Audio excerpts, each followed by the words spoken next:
Funding for this program is provided by the Star Foundation and Ann and Peyton Lake. Oh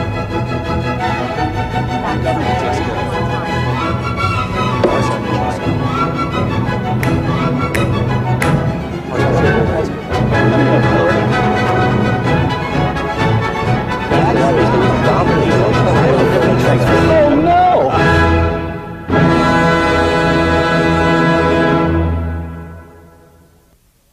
Welcome to Uncommon Knowledge. I'm Peter Robinson. Our show today, the State of the Union, or more precisely, the State of the Union according to the Nobel Prize-winning economist Milton Friedman. Every year, the President of the United States travels from the White House to the House of Representatives to deliver a major televised address, the State of the Union address.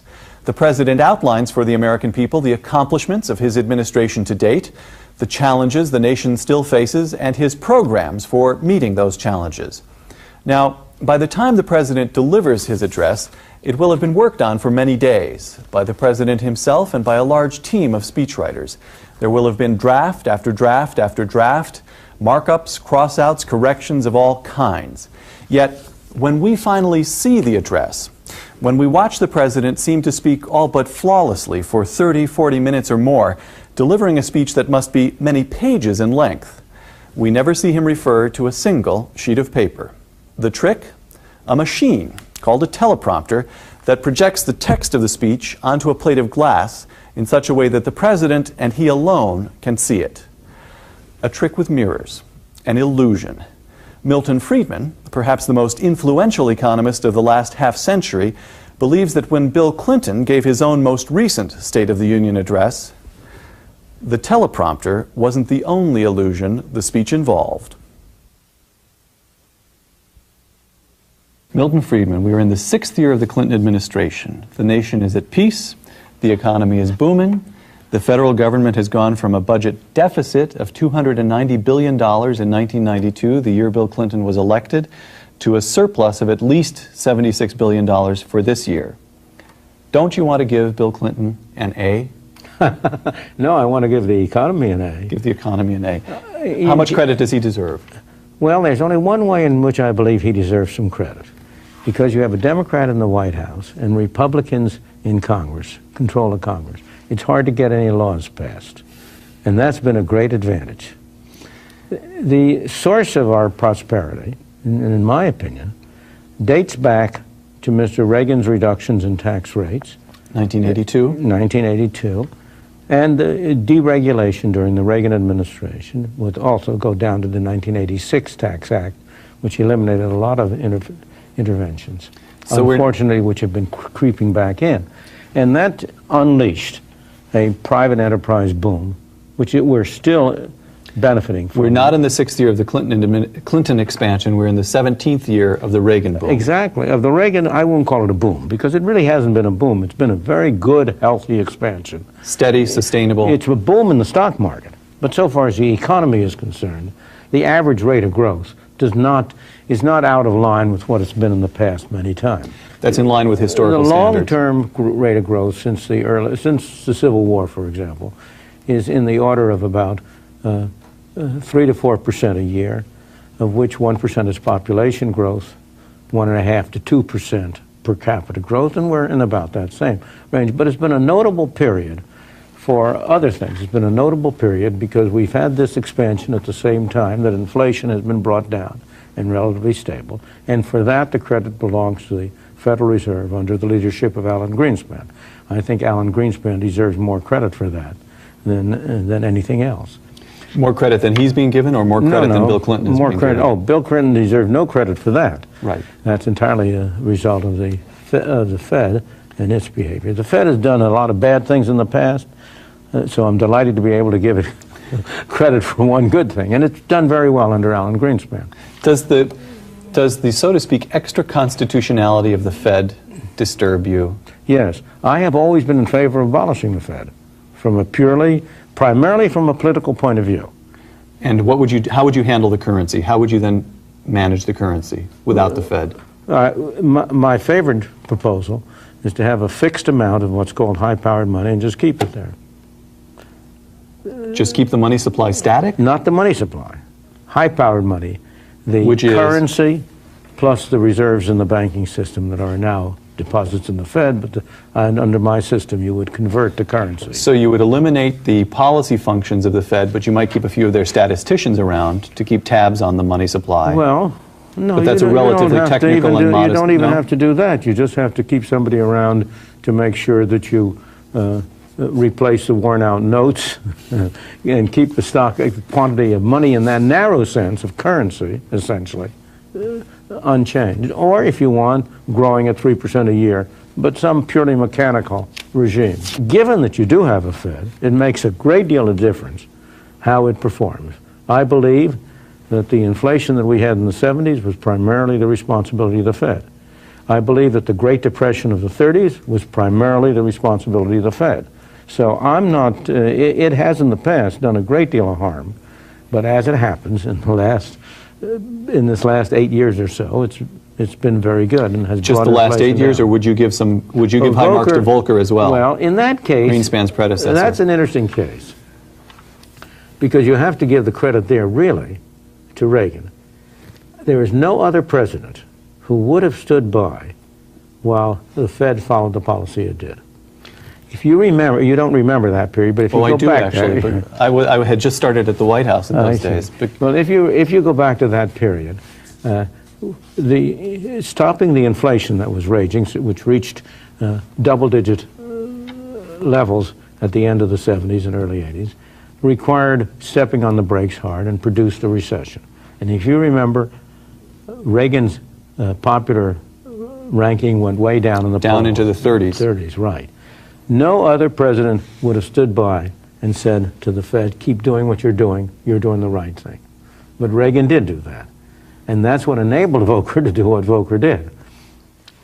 Back to the present to find out what Milton Friedman thinks of President Clinton's legislative goals for the rest of his term. Let me ask you to apply your thinking to the principal points of Bill Clinton's program for the remaining couple of years in office. The president's program is intended, we'll take old folks first, to, I quote now, address the challenge of a senior boom by using the budget surplus to help save Social Security. Well, but the proposal, if you look at it in detail, is a complete fake. A complete fake? Absolutely. He wants to take 60%, a little more than 60% of the budget surplus over the next 15 years. Where does that come from? He's counting that twice.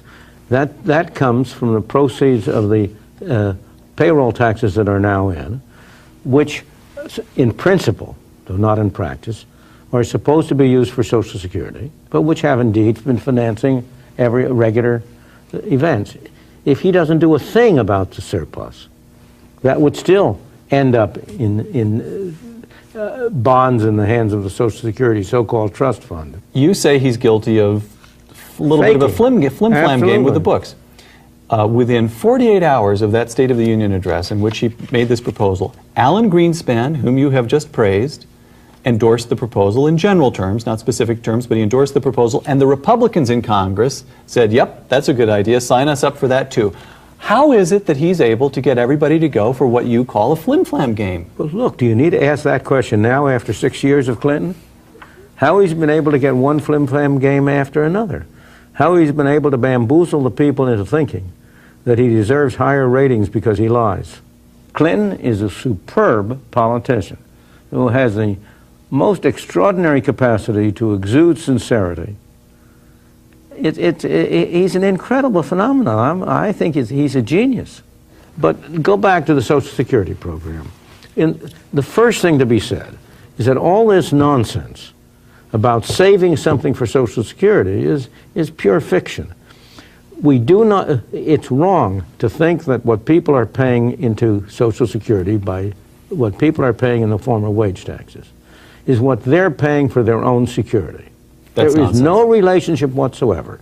We have a system under which you have a set of taxes for Social Security, named for Social Security, but it doesn't matter. They're payroll taxes, terrible taxes, regressive taxes. Nobody, you could not get a legislature to vote such a tax on its own. Can you imagine proposing a tax that we're going to impose, let's say, 16% tax on all wages from the first dollar up to a maximum and nothing beyond that? Can you imagine voting that? Similarly, we have the other side of the picture is that we have made a series of commitments to people like me. I receive Social Security payments. Oh, so it's my payroll tax that goes to you now. Absolutely, absolutely. It's not only your payroll tax, it's your income tax, it's whatever taxes you pay. I get them. You know, and if you think you're going to get them, you're kidding yourself. It is a fundamental deceit hoisted upon the American people and sustained for lo these 6 decades. Absolutely. If you read the Social Security brochures, they say this is a system under which you are putting aside money now for your retirement. And that's nonsense. That is utterly fake. But let's suppose it were true. All right. For a moment. Why is it that it's appropriate for government to come and tell me what fraction of my income I should save for my old age? If that's okay, why can't it come in and tell me exactly what fraction of my income I have to spend for food, what fraction for housing, what fraction for clothing? Let me show you the absurdity of this. All right. Consider a young man of 35 who has AIDS, for whom the expected length of life is 10 years, or at the most, maybe. Maybe there'll be a cure. But his expected length of life is not very long. Is it really intelligent for him to put aside 15% of his income for retirement at age 65? It's outrageous. It's outrageous. Outrageous. Exactly. The only word you can give to it. And in my opinion, the whole Social Security system is an outrage.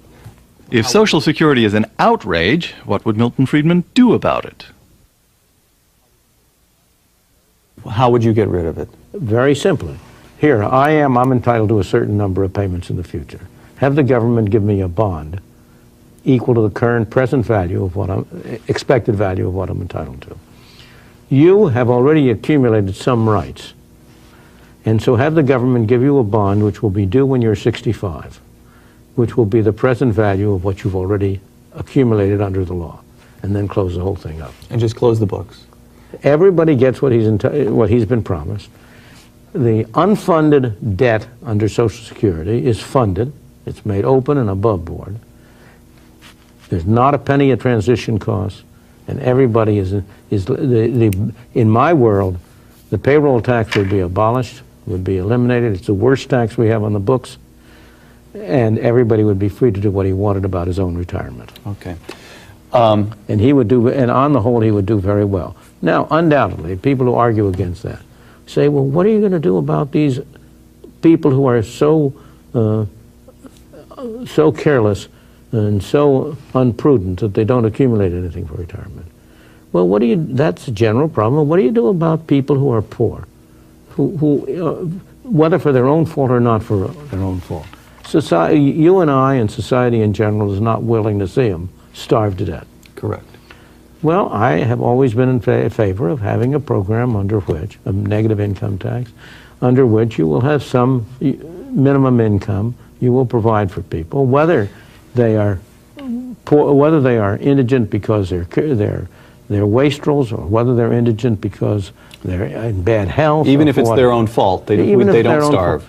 The problem is, it's always seemed to me absurd that you make 100% of the people do something in order to make sure that 1 or 2% of the people don't behave badly. Milton, that negative income tax proposal actually started to go someplace, if I remember my history correctly. That actually started to go someplace during the Nixon years, didn't it? Yes, didn't it Cap did. Weinberger? No, more Moynihan, Pat Moynihan. Moynihan. And what happened to it? Well, why did it die? Because of public pressure, it was converted into a program that I testified against. It's what happens in Washington all the time. Right, right. Okay. Next question. What would Milton Friedman do with the mounting budget surplus? We've got $79, $80 billion more coming in this year than the government will. I am in favor of reducing taxes under any circumstances, for any excuse, with any reason whatsoever, because that's the only way you're ever going to get effective control of government spending. Sooner or later, if you Choke off the supply. if you don't reduce taxes to get rid of that surplus, it's going to be spent. The rule from not only the last few years, hundreds of years, is that governments will spend whatever the tax system will raise, plus as much more as they can get away with. The Republicans are calling for a 10% It's not enough. cut. Not enough. What is it? Now, Dan Quayle, who's running for president, has this is the most extreme may be the wrong word, but this is the most dramatic proposal I'm aware of that's on the table anywhere at the moment. He's called for a 30% cut. Is that enough? I don't know. I would cut as much as you can get away with. So you'd run the numbers and give back virtually all the surplus. What do you mean give back? Not take. You'd not take. You'd lower taxes. You know, this idea of giving back, which is the words we use, assumes. I take back my words, but go ahead and ram them down my throat. Yeah, but it assumes that every individual is the property of the government, and that all of the income that you earn is really the government's, and it decides how much you can keep and how much it gets. I've always said it treats people as if they were running around with an IBM card on their back which says, do not mutilate, punch, or disturb. Right, right. You've got more money coming in at the moment than is going out. You ought to reduce taxes by enough to generate a You don't want to pay down the debt. Oh, no, I want to generate a deficit because I want pressure on it to get the government to spend less. You like a federal deficit. No, I don't like a federal deficit, but I like lower government spending. All right. President Clinton has another proposal for using that surplus, and he calls them USA accounts. Yes. He's proposing to use about 11% of the surplus over the next 15 years or so to establish, I quote now from his speech, universal savings accounts, USA accounts, to give all Americans the means to save, again quotation here, with extra help for those least able to save. Details to follow. You like that idea? No, I think it's a terrible idea. You know, the idea is saying, I'm going to take your money, but then I'll give it back to you if you do with it what I tell you to do. Is that the way you have a free society of free, self-reliant individuals who are responsible for themselves? It's a terrible. Do you even agree with the premise that the savings rate is too low in this country? I don't agree with that premise. What is the right savings rate? Well, gee, you're the Nobel Prize winner. I thought you'd be able to clue me in. In a world in which you did not have distortions, in which you did not have government stepping in and distorting the rate at which people save and not, the right saving rate is whatever all of the people of the community separately want to save. How much you want to save, how much I want to save. Why shouldn't people be free to save what they want? Milton, look, here's the question. Let's move to a more theoretical question. Why do we end up with so many stupid government programs when we're supposed to be so smart in our own private affairs? How is it you credit great intelligence, shrewdness on the part of individuals when they're spending their own money and managing their own property in the marketplace? How can we all be so dumb when we give up being players in the marketplace and become citizens participating in the political process? We get hoodwinked by Clinton. We go for this crazy sham of Social Security. How can we be so dumb? Because it's always so attractive to be able to do good at somebody else's expense. That's the real problem about government. Government is a way by which every individual believes he can live at the expense of everybody else. I'm just repeating what Bastiat said 2 centuries ago, more than 2 centuries ago. You know, the thing that people don't really understand is that free societies of the kind we've been lucky enough to experience for the last 100, 150 years are a very rare exception in human history. Most people, most of history, and at any one time, most people at any one time have lived in tyranny and misery. And it's only for a brief period. And why? It is precisely because once you get some government program in, it may have been a very good idea, it's always proposed for good reasons, but once it gets in, it becomes a special privilege of a small group which has an enormously strong interest to maintain it. And you do not have any comparable group that has an interest to get rid of it. And therefore, the hardest thing in the world is to get rid of any government program, however badly it works. In fact, try to name any government programs that have been eliminated. The draft, well, that's not a... Yes, the draft is an example. It's one of the rare examples of a program that has been eliminated.